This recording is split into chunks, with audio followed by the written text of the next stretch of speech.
मेरे लाडले कन्हैया को मैया लोरी गा गा कर आज सुला रही है, लेकिन मेरा लल्ला सोए नहीं। बाल कृष्ण लाल को मैया यशोदा मेरे प्यारे इतना स्नेह करती है, इसलिए हमारे सूरदास आदि संतों ने कहा है यशोदा तेरे भाग्य की कहीं ना जाए। हे यशोदा मैया तुम्हारे भाग्य का कौन वर्णन कर सकता है? जिसने साक्षात ब्रह्मा को बालक बना लिया, कौन उसका वर्णन करे? जब 1 वर्ष के मेरे लाडले कन्हैया हो गए और अभी तक नामकरण हुआ ही नहीं, अब श्री वसुदेव जी के मन में थोड़ी चिंता है। एक पुत्र 2 वर्ष का हो गया और एक पुत्र 1 वर्ष पार कर गया, लेकिन अभी तक उनका कोई नामकरण नहीं हुआ है। इसलिए श्री वसुदेव जी ने अपने कुल के आचार्य गर्गाचार्य पंडित जी से कहा आप गोकुल जाइए और दोनों पुत्रों का नामकरण करके आइए।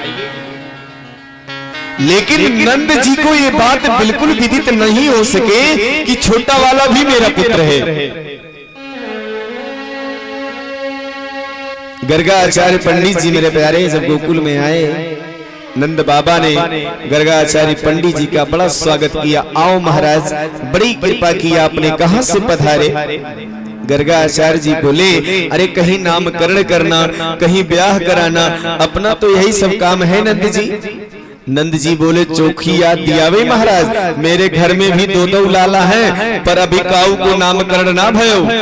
गर्गाचार्य पंडित जी बोले परंतु मैं आपके पुत्रों का नामकरण नहीं कर सकता, क्योंकि असल में बात यह है नंद जी कि मैं यदुवंशियों का आचार्य विशेषकर, आपको शायद मालूम होगा कि कंस के मन में यह शंका बैठ गई है कि देवकी का 8वां बालक कन्या तो हो ही नहीं सकती। इसलिए कंस सोचता है कहीं ऐसा तो नहीं कि वसुदेव जी ने अपना 8वां पुत्र गोकुल भेज दिया हो। अब यदि मैं आपके पुत्र का नामकरण करूंगा तो कंस की यह शंका और बलवती हो जाएगी। कंस कहेगा वसुदेव के घर के पंडित ने नंद के पुत्र का नामकरण क्यों किया? इसका मतलब नंद के घर जो पुत्र है वो वसुदेव का है, फिर कोई ना कोई राक्षस भेजेगा, और मैं नहीं चाहता कि मेरी वजह से किसी के बालक के जीवन में संकट आवे। मेरे प्यारे नंद जी ने कही महाराज बात तो आप ठीक कहते हैं, लेकिन कंस को जब पता ही नहीं चलोगे तो राक्षस भेजोगे क्यों?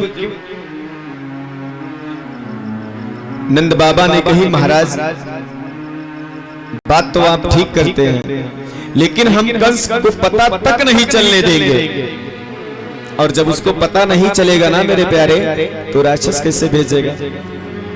गर्गाचार्य पंडित जी बोले यही तो बात है नंद जी, आप प्रत्येक कार्य बड़ी धूमधाम से करते हैं। लाला का जन्म महोत्सव मनाया धूमधाम से, उसमें पूतना आ गई। लाला के 6 महीने का उत्सव मनाया, उसमें सत्तासुर आ गया। 1 वर्ष का जन्मदिन मनाया तो टेढ़ा व्रत आकर लाल को उड़ाकर लेकर चला गया। यदि आपने नामकरण संस्कार भी इसी धूमधाम से मनाया ना, तो उसी भीड़ में कंस का कोई ना कोई राक्षस आ जाएगा और आपके पुत्र के जीवन में संकट आ सकता है। नंद जी बोले नहीं महाराज, हम किसी को निमंत्रण नहीं देंगे, पर लाला का नामकरण आपके श्रीमुख से होना चाहिए।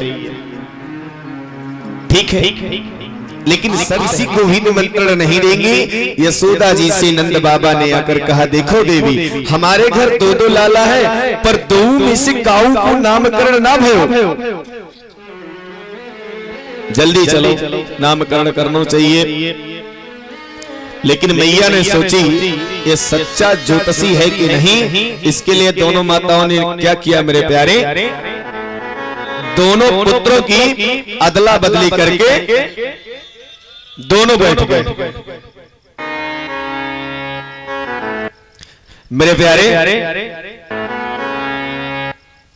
आए थे नामकरण करने, पर कन्हैया की झांकी को देखकर अपना भी नाम भूल गए कि मैं कौन हूं। कन्हैया की झांकी देखकर संत गर्गाचार्य पंडित जी की बड़ी विचित्र समाधि लग गई।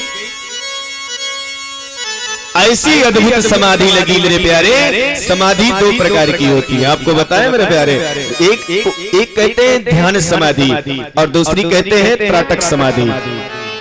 और ध्यान समाधि उसे कहते हैं जिसमें आंखें बंद हो, श्वास चलती रहे। और त्राटक समाधि उसे कहते हैं जिसमें आंखें तो खुली रह जाए, मुंह खुला रह जाए और श्वास मेरे प्यारे बंद हो जाए। अब गर्गाचार्य पंडित जी ने गोविंद को जब देखा, सोचा यही तो मेरा ब्रह्मा है, यही तो साक्षात परमात्मा है, यही तो निर्विकार निर्गुण निर्विशेष, यही तो मेरा पार ब्रह्म है। ऐसी अद्भुत समाधि लग गई मेरे प्यारे। अच्छा एक बात बताओ मेरे प्यारे, किसी व्यक्ति का मुख खुला रह जाए, श्वास बंद हो जाए और आंखें भी खुली रह जाए तो आप क्या समझेंगे? राधे राधे बोलना पड़ेगा। अब दोनों माताएं गर्गाचार्य पंडित जी की चेहरे की ओर देखने लगे। रोहिणी मैया बोली कहां भयो? अब यशोदा बोली अब जाने का भयो? रोहिणी बोली मोहे तो ऐसा लगे कि महाराज जी पधार गए का। यशोदा मैया ने जब दोनों हाथ पकड़कर गर्गाचार्य पंडित जी को जोर से झकझोरा ना मेरे प्यारे, अरे महाराज पधार गए क्या? अरे पधारना ही था तो बाहर जाकर पधारते, मेरे घर में आकर काहे को पधार गए? अच्छा ज्योतिषी पकड़ कर लाए जो घर में आते आते ही पधार गए, लोग क्या कहेंगे?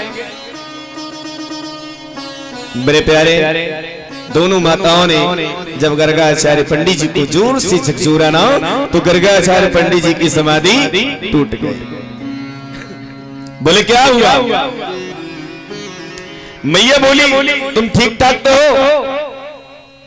गर्गाचार्य पंडित जी बोले मुझे क्या हुआ था?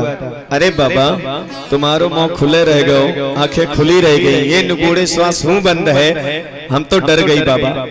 गर्गाचार्य पंडित जी ने सोचा कब तक छुपाऊंगा, आज असली बात बता ही देता हूं। गर्गाचार्य जी ने कहा मैया बताओ मुझे क्या हुआ था? आपकी गोद में जो लल्ला बैठा है ना, ये साक्षात, बस इतना ही बोले थे। गर्गाचार्य पंडित जी ये बताना चाह रहे थे कि आपकी गोद में जो बालक बैठा है ना, वो साक्षात पूर्ण ब्रह्म परमात्मा है। लेकिन मेरे प्यारे जैसे ही गर्गाचार्य जी ने कहा आपकी गोद में जो बालक बैठा है वो साक्षात, बस इतना ही बोले थे कि गोद में बैठे कन्हैया ने इशारा किया, बाबा यहाँ पुत्र बनने में फायदा है, भगवान बनने में नहीं। मैया हमें पुत्र मानती है, गोद में बिठाती है, अपना स्तनपान कराती है, माखन खिलाती है, इतना प्यार इतना दुलार देती है क्योंकि मैं इसका पुत्र हूँ। कहीं तुमने हमें भगवान बना दिया ना बाबा, तो भगवान की पूजा कैसे होती है आप सब लोग जानते हैं, बता भी देते हैं मेरे प्यारे कैसे आप सभी लोग भगवान की पूजा करते हैं। भगवान को अलमारी में बिठा देते हैं, 4 चिनौरी सुबह 4 शाम को भोग लगा देते हैं। शुभम भैया 2 अगरबत्ती सुबह और 2 अगरबत्ती शाम को घुमा देते हैं। और कहीं सज्जन उन्हें जाना हो, कहीं वीआईपी जगह में जाना हो, यदि किसी पार्टी में जाना हो तो क्या करते हैं मालूम है? भगवान के सामने 1 गिलास दूध धर जाते हैं और कहते हैं भगवान जी अब आपके लिए क्या चूल्हा जलाएं, सबका तो निमंत्रण है आज, आप दूध पीकर ही काम चलाना, हम मालपुआ खाने जा। पूजा होती है मेरे प्यारे। भगवान ने इशारा किया यहाँ पुत्र बनने में ही फायदा है। हाँ? यदि भगवान बता दिया ना तो चिनिया बादाम का भोग लगेगा, ये जो माखन मिश्री ये मैया सब जो खिलाती है ये सब कुछ नहीं मिलने वाला है बाबा।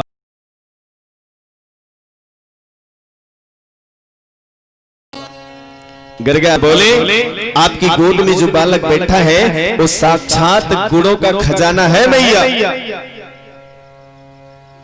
मैं इसकी मस्तिष्क रेखा देख रहा था माता, और मस्तिष्क रेखा देखने में जरा भी ध्यान भंग हो जाए तो फिर वो रेखा पकड़ में नहीं आती, इसलिए मेरी आंखें खुली रह गई। मैया बोली चौखी रेखा देखी बाबा, इतनी लंबी रेखा, हम तो एकदम डर गए। हमने तो सोची महाराज जी पधार गए क्या।